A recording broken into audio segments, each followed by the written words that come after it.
Eleanor Schneider of Take Back the Kitchen, and today I'm here with Take Back the Kitchen Junior. We're going to be talking about an easy frittata. First, we're going to talk about where eggs come from that go into the frittata. Then we're going to talk about tools that you need to make the frittata, and then we're going to show you exactly how to make the frittata. Stay tuned.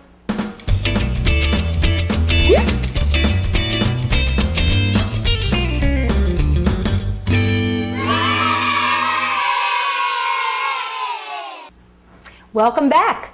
Since today on Take Back the Kitchen Junior, we are talking about frittatas.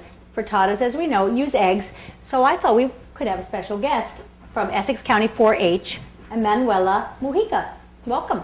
Hi, everybody. So we're going to talk about some of the things that have to do with eggs and how eggs are really fun. You can have chickens in your own backyard. But let's start off with a question that everybody always asks. And we're going to ask Asa. Asa, what came first, the chicken or the egg? Chicken? That's a good answer. Yes, so the chickens, they lay eggs, and you don't need a rooster to have eggs. You don't need the rooster. The hen will just lay a clutch of eggs. Now when a hen is first laying her egg, the eggs will be smaller, and then as she grows and keeps laying, the eggs will get bigger, and she lays up until 2 years, and then the egg production declines after that. Sounds familiar. Some interesting things about backyard hens is that the eggs are more nutritious, and they get more nutritious because the chickens or the hens that are in your backyard are able to eat grasses and bugs and forage in the dirt. They like to scratch in the dirt and find little bugs and things like that. What kind of bugs do you think a chicken eats? Chicken bugs. That's a good answer. Yeah, like little roly-polies, and they're omnivores, so they Really? even like to eat lizards and frogs. No and idea. Things like that. But they do love their vegetables. So you get some healthy eggs when the chickens are eating healthy things, just like Little girls, I have a question for you about eggs. How come some eggs are brown, some eggs are white, and some eggs are even blue and pinkish tint? What's the difference between those eggs? So there's no difference in terms of nutrition, but the difference is the breed. So there's all different kinds of breeds of chickens. And then there are some breeds that actually do lay green eggs, Wow. and those are called Americanas or Araucanias, and those lay like a green tinted egg. But the inside is all the same. 4-H has some chickens that are actually out and about laying eggs. Yes. Is that right? We do, and I brought some here for you today. Mm-hmm. We have the eggs at the Montclair Historical Society. We have a coop there and a big farm site, which we're going to start farming this season. We're already growing tomato plants, little baby tomatoes, and we're going to plant those there. And the chickens are there roaming free-ranging on this piece of land. We have 11 hens there, and they're really sweet and so much fun to be around. Great. So if you walk by, you'll be able to see them by the Israel Crane House? Yes. Great. And aren't you looking for interns? I heard something about an intern program. 1 second. Yeah. She's going to answer the question. We have a youth farming program. So we have a youth farming program that is for kids from 11 to 17 years old, and they'll be farming in Montclair, in Irvington, Newark, and East Orange. We have a number of different lots. We're doing a lot of urban farming work.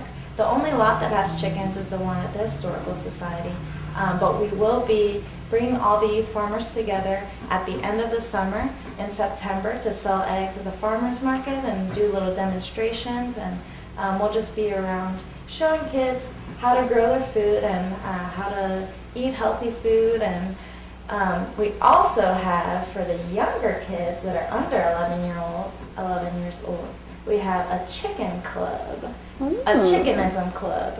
So we're going to be talking about eggs and talking about some of the things that we talked about today, reading books, writing stories, making crafts, and just having fun with anything that has to do with chickens.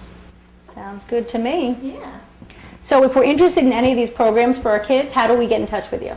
You can contact Essex County 4-H, and you can email essex4h@njaes.rutgers.edu. Otherwise, I put a lot of updates about what I'm doing personally with chickens and other things on my website, and that's wordsprout.com. That's WORD sprout.com. Thank you so much. Thank you. Thanks for the information. Yeah. All in together now, we can make it better now. Come on. Moving a little and eating better every day can help make you and your child healthier. Search We Can to find out more.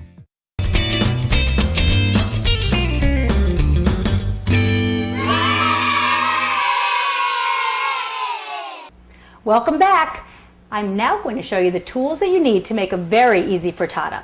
So to start, we're going to need some kind of a bowl, or you could even use a small pot or a Tupperware or anything you like, because we're going to be stirring up the eggs. Then, if you want to get fancy, you can use a whisk, but all you really need to make a frittata or even scrambled eggs is a fork. You're going to need a spatula to stir around the frittata in your pan. You're going to need a small pan, and it needs to be a pan that you can stick not only on the stove but in the oven as well. So that's really important, because not all pans can go in the oven. You're going to need your ingredients. You're going to need salt and pepper. You're going to need whatever you're going to put in the frittata besides the eggs. So today I have already prepared mushrooms and spinach, and I also have goat cheese. But you can really put in anything you like. It's great about frittatas because they can be you can be really creative with it. That's about it. You really don't need much else unless you want to use different herbs and spices, anything you like. But the base of a frittata is the eggs.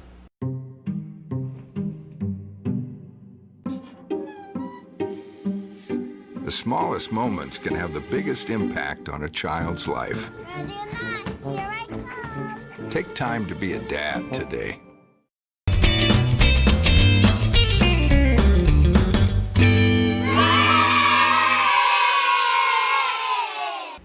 Okay, welcome back. We are now ready to make our easy frittata.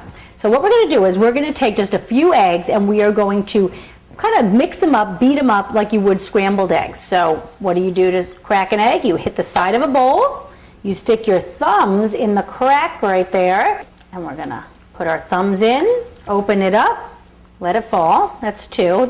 For this small pan, it's probably about 4 eggs. 4 to 5 eggs will suffice. So I'm going to crack another one. Crack. Open it up. Crack. Open it up. You ready to do your stirring in a second? Mm-hmm. Alrighty. And some people like to add a little milk to their frittatas. If you want it a little lighter or fluffier, you can do that, or even a little water, believe it or not. Okay, my handy dandy assistant here is going to beat the eggs for me. Would you like to use a whisk or a fork? Whisk. You got it. And what did we do before we started cooking? What you always have to do before you cook. Wash your hands. That's right. So did we do that? Yes. Okay, here we go. Stir it up. Make sure you hold the bowl with one hand so that it doesn't get messed up. I'll wash my hands right there. You can correct the yolks with the whisk. We can show you what they look like. You're breaking the yolks. Whoa. You see that? You see it? I'm going to give you a little assistance to get it started. I can do it. I can do it. Woo, this is good bicep I can do exercise, it. I can because do it. you know you got to get those big muscles like Asa. I didn't earn them from cooking. You didn't earn them from cooking. Where'd you get those biceps? Wow. Why do you ask? The inquiring minds in the audience need to know. Okay. Do push-ups. Push-ups, right? Well, that's one way to get. And you know that. I do know that because you're very good at push-ups.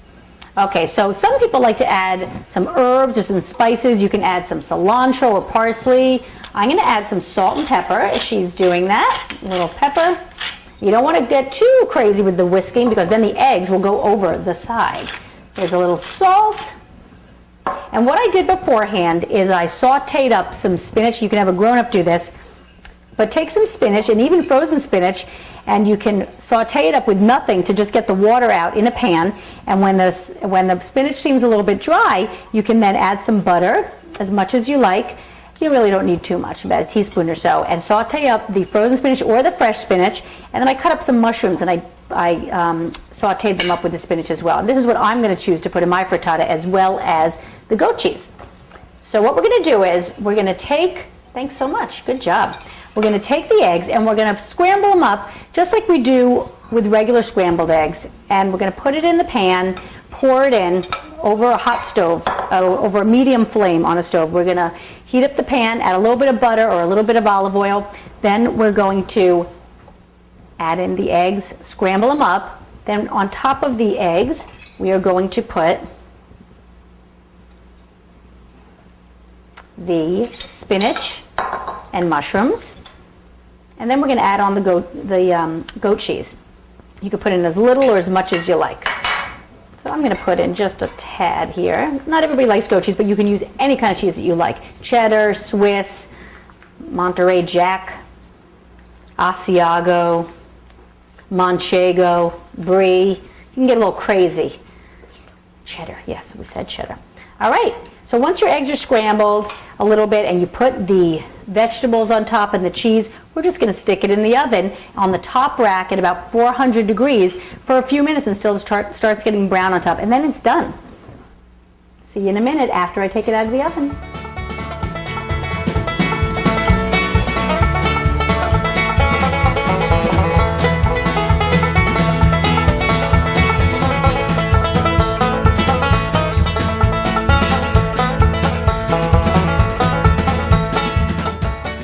All right, our frittata is done. We've taken it out of the oven. As you can see, it's kind of brown on top, and we're ready to eat it. We wanted to let it cool down for a little bit.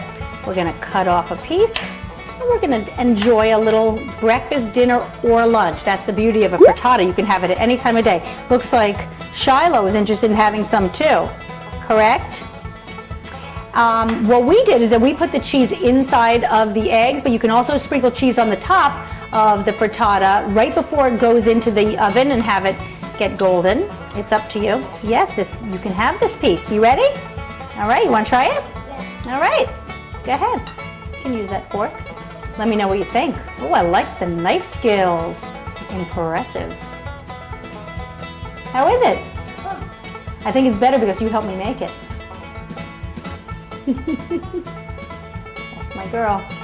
All right, well, thanks for watching. We had a wonderful time with you, and we look forward to seeing you the next time on Take Back the Kitchen Junior.